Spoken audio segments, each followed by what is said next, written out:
Mr. Hussain, first of all, welcome. Like I said before the interview, I envy what you do. You get to write and you get to travel. My question to you is, what does traveling do to you? Traveling, I mean, it's hard to put a finger really on what it exactly does to me, but what I have realized is that um, I don't want to sound like a philosopher, but it works like a therapy for me.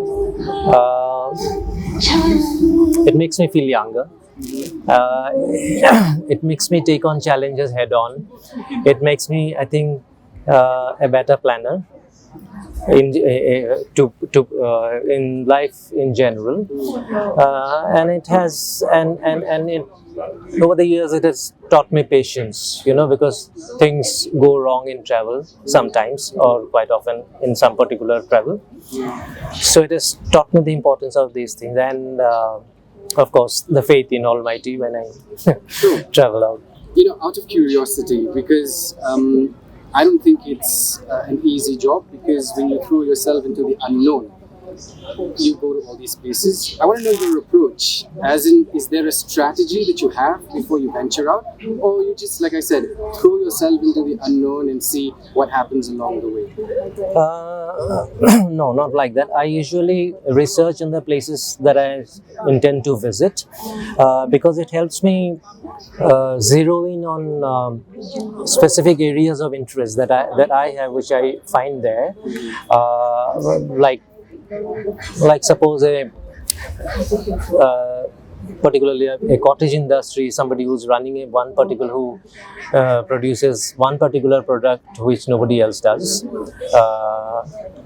In a place like Turtuk in Ladakh, I met this man who makes figurines of ibex out of stones. He was he's passed away, unfortunately. He was the only one who could do it. He used to make pressure cookers out of stone. So this kind of thing which make it interesting. And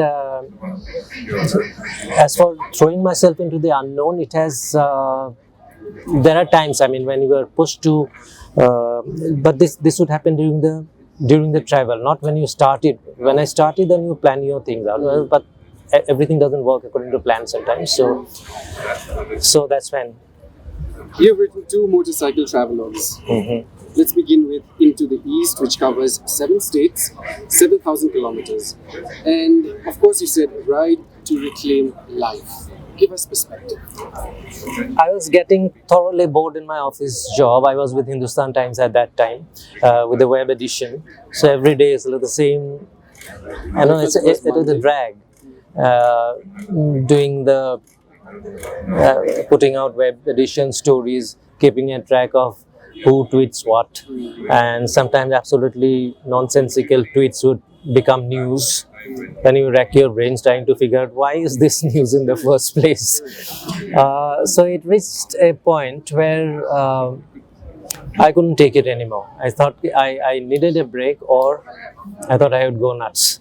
So I told them I want a break, but they refused to give me a 2-month-long leave.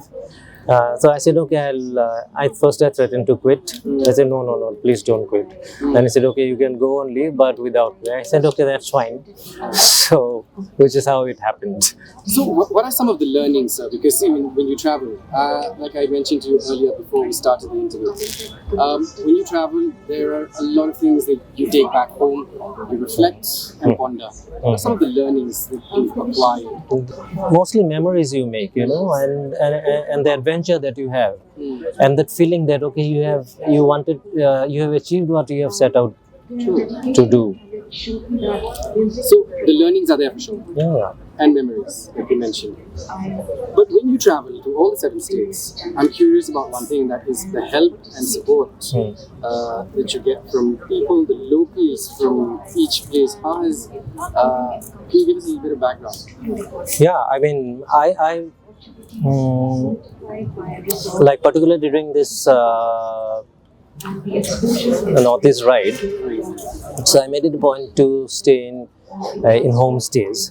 So which is why my interactions with the locals were pretty good, and even otherwise, I mean, uh, taking help from, say, from some smaller places, and like if I had to eat out, Right. I wouldn't go to fancy hotels and all. I So you mean, try to go do to the small, minimum. yeah, where I get to talk to people. I mean, if you go to a big hotel, the manager won't spend time to talk to you. So you got your small place. The guy is also happy to talk to an outsider. You get a perspective of how life is for somebody who's certainly not rolling in money, who was just about making ends meet. So it gives you a perspective of how I appreciate that God has been kind to me, that I am a little better off than many of the people that met in the way. Let's talk a little bit about Battlefield and Paradise, Yeah. which describes your solo ride again to Ladakh. And you talked about politics Yeah. in Kashmir a little bit. Yeah. Why drift to politics? No, this was not.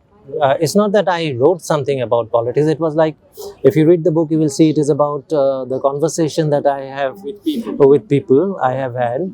It is a conversation that there was one incident where I was two strangers came to my table because the other tables were all filled up. My table had 3 vacant chairs. They wanted to sit to drink beer. I was also drinking beer. So then, part of that politics part is that conversation I overheard between these two men. Okay. So you wanted to record that as well?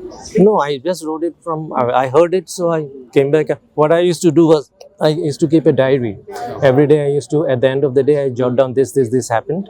So when I came back home, I expanded those things. Right. So this particular politics, there was nothing like politics and as in to blame somebody or not. No, it was like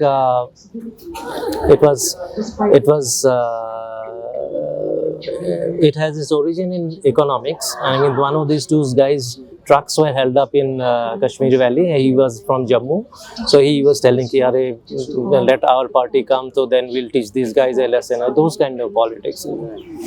So, sir, how has your journalistic skills, if you will, helped you in writing these 2 books in particular, if at all? Well, they've helped me get a perspective of the political situation on the ground, and then when I write about it, when I compared it with my own experiences, so I knew how to blend the story.